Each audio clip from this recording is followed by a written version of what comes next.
wokovu au maisha ya wokovu ni pamoja na kumtumikia Mungu, pamoja na kumtumikia Mungu kwa bidii, kuwa mabalozi wazuri, kwa sababu nimesema wafanyeni kuwa wanafunzi wangu, mkiwabatiza kwa jina la Baba na Mwana na Roho Mtakatifu.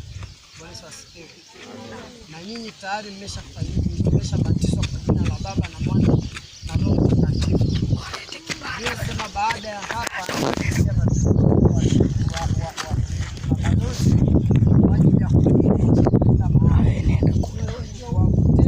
watu wengine kwa Kristo, na pia nao wakaweze kufikia hatua kubatizwa.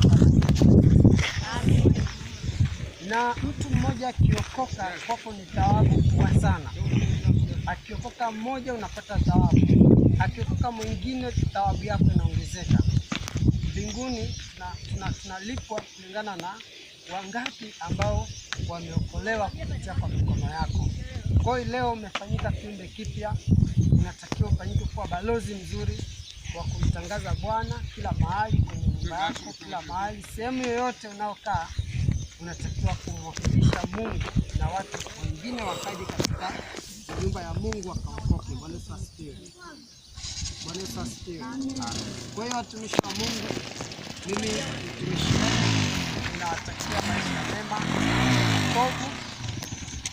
Mungu awalinde, awapatie nguvu katika wokovu huu. Kwa watumishi wazuri, na kuanzia leo baraka za Mungu za mbinguni ziwafuate